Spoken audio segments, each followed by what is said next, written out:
J'ai la haine de la haine. Je désapprouve toute violence dans les rapports entre hommes. Félix Houphouët-Boigny.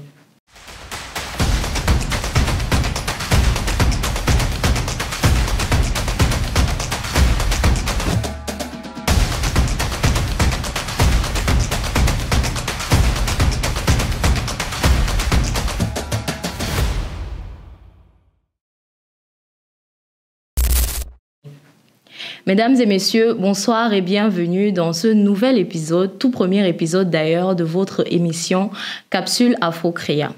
Capsule Afro-Créa est une émission dans laquelle je vous fais des recommandations culturelles axées sur mes goûts, bien évidemment, et de ceux de mes abonnés. Aujourd'hui, nous allons parler de violence. Le thème, bien évidemment, on ne va pas violenter qui que ce soit, non. Nous allons parler de violence et ce faisant, nous allons vous recommander des productions cinématographiques et aussi un livre qui traite de ces différents sujets-là. Mais avant de commencer, on va aller pas à pas et on va définir la violence. Selon le Laos, la violence, c'est un ensemble d'actes caractérisés par des abus de la force physique, des utilisations d'armes, des relations d'une extrême agressivité. Par contre, les violences, ce sont des actes violents volontairement commis aux dépens d'une personne et qui, suivant les circonstances, constituent soit un délit, soit l'élément constitutif d'un délit ou une circonstance aggravante, soit un fait générateur d'excuses ou encore une voie de fait. Voilà. On a encore une autre définition selon l'OMS. Selon l'OMS, la violence est l'utilisation intentionnelle de la force physique, de menaces contre les autres ou soi-même, contre un groupe ou une communauté qui entraîne ou risque fortement d'entraîner un traumatisme, des dommages psychologiques, des problèmes de développement ou un décès. Voilà, je pense que là, on a le jargon, on a les différentes situations qui peuvent être caractérisées comme violence. Maintenant, dans cet épisode, on va s'intéresser à certaines productions qui se sont attaquées à ce mot de la société.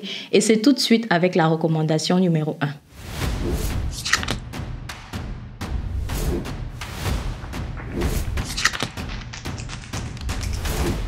Alors, pour la recommandation numéro 1, je suis allée chercher, c'est un film qui m'a particulièrement touchée. Et vu que je suis une hypersensible, bien évidemment, j'ai pleuré tout au long du film. Il s'appelle The Fisherman's Diary. Je suis une Camerounaise, donc la bonne charité commence par soi-même. Et je commence par une production issue du Cameroun. Le producteur s'appelle Kang Kintus. Et ce film est réalisé en 2020. C'est un drame social qui tient en haleine le public pendant plus de 2 heures. Et John Scott Ena, qui est le réalisateur de ce film, met en relief la jeune Eka. Elle s'appelle Faith Fidel. Retenez bien son nom.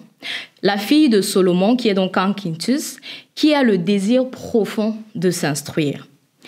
Il choisit de présenter l'environnement socio-culturel dans lequel cette petite fille grandit et qui, ma foi, est très hostile à ce désir qu'elle a d'aller à l'école.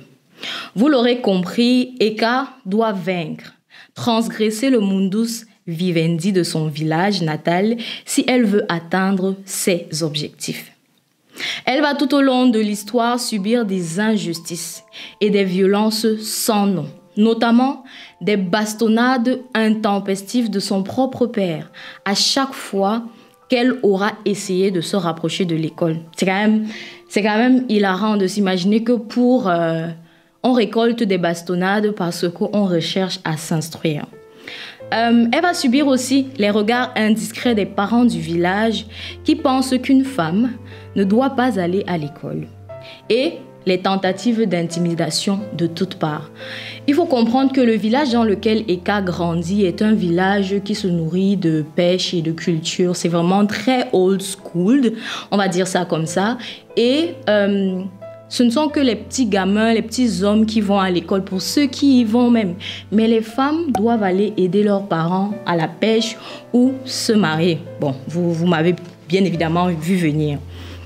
Malgré tout ça, elle va tenir bon grâce à l'aide d'une maîtresse soucieuse et d'un directeur d'école, Monsieur Ramsey Noah. Je suis sûre que le nom dit quelque chose à plusieurs d'entre vous, qui vont être un soutien inconditionnel pour elle tout au long du film. Bon, je vais vous raconter la partie du film ou alors ce qui dans le film me paraît vraiment hyper intéressant. Donc ça, ce sont les anecdotes.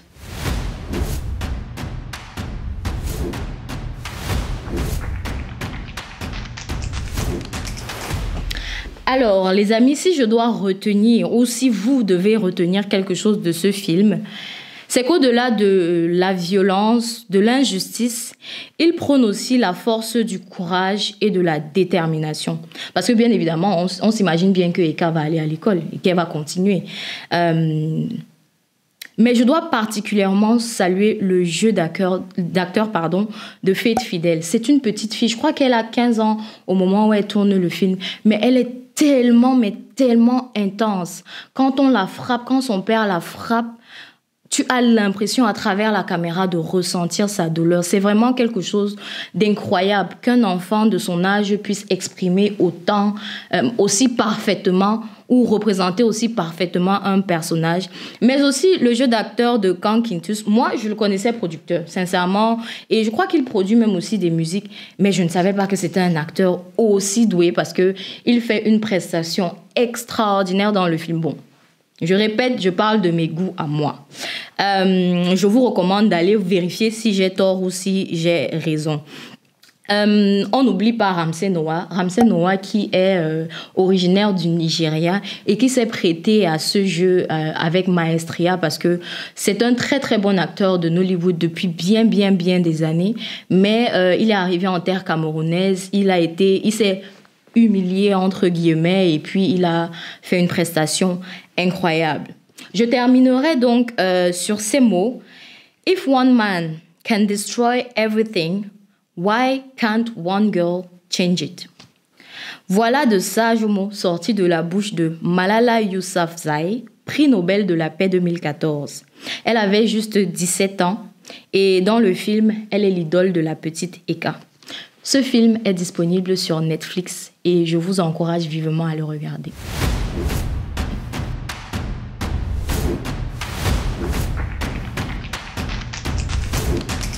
On va passer maintenant à la deuxième recommandation. On traite toujours du thème de la violence. Et cette fois-ci, je pense qu'on va piquer un peu plus bas en allant sur une série. Donc ça dure. Et c'est une série qui s'appelle 12K. 12K est une série du célèbre producteur camerounais Blaise Ntedjou, encore appelé la pièce unique. Je suis sûre que ce nom-là, ça vous dit quelque chose. Personnellement, je l'ai connu en 2016 avec le film Miranda et depuis lors, j'ai continué à suivre ses productions sur YouTube, surtout qu'il en fait pas mal et très constamment. Mais là où il pousse, j'ai envie de dire le vice, mais entre guillemets, c'est très positif ce que je dis, c'est en 2024 lorsqu'il sort la saga 12K. Qui est tout simplement un chef-d'œuvre dans lequel il décide de s'attaquer aux maux de notre société.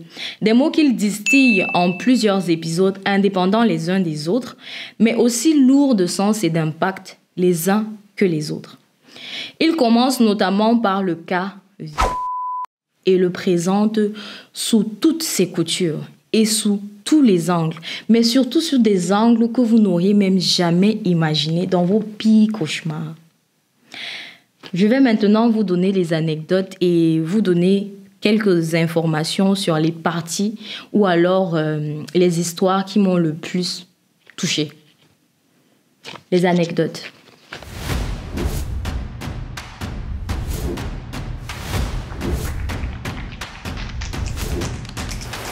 Alors, il y a 2 épisodes dans la série 12K qui m'ont vraiment fait pleurer toutes les larmes de mon corps.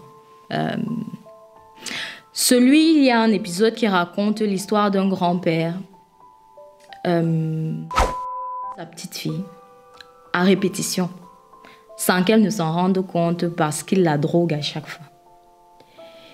Je sais pas s'il y a pire. C'est-à-dire, le monsieur est vieux, La petite a 12-15 ans, je crois.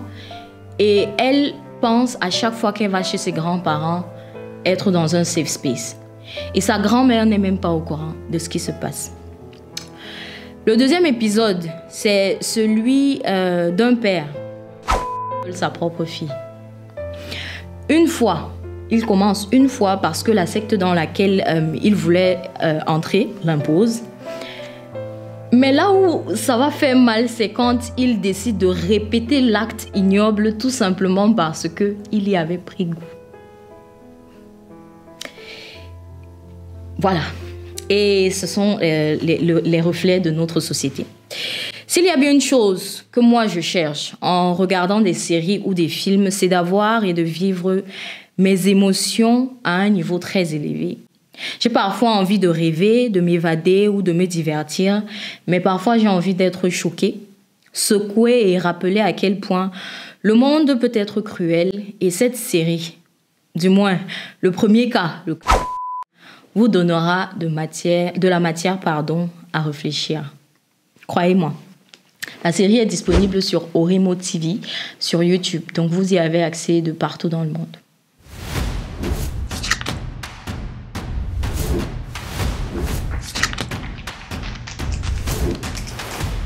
Bon, on va passer à la troisième recommandation de cet épisode.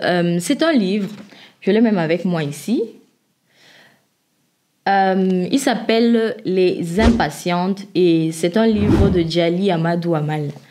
Elle est aussi camerounaise. Oui, vous allez me dire que tout cet épisode est dédié aux œuvres camerounaises, mais comme je l'ai dit au début, la bonne charité commence par soi-même. Les bonnes choses sont faites aussi au Cameroun. Les Impatientes, de son nom original Mounial, Les larmes de la patience, est un roman de Djali Amadou Amal, publié en 2017, qui aborde de manière crue et très froide le mariage forcé, les violences physiques et psychologiques, conjugales et les réalités des foyers polygamiques. Dans cette œuvre, ce qui est vraiment intéressant, c'est le fait que l'auteur choisisse de donner la parole à 3 femmes différentes du fait de leur vécu.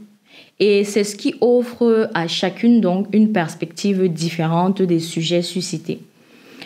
Nous avons notamment l'histoire de Ramla, qui est donnée de force en mariage à un homme très riche qui cherchait une deuxième épouse au détriment de son bonheur avec l'homme qu'elle aime. Ensuite, on a l'histoire de Hindou, qui est marié de force à son cousin, qui s'avère être un homme violent, drogué et qui n'hésite pas à la tromper lorsque l'envie lui prend, tout simplement. Et enfin, on a Safira, la Dada Saharé, comme on l'appelle dans le roman, qui est surprise dans son foyer par une coépouse plus jeune et plus fraîche, qui ravit toute l'attention de son mari et contre laquelle elle va manigancer, mentir et marabouter juste pour retrouver son mari. Ce livre me parle aussi particulièrement parce que j'ai vécu dans la région du Nord et j'y ai fait 7 ans, du nord du Cameroun, Ngaoundéré, et elle vient de Garoua, si je ne me trompe pas, je parle de l'auteur.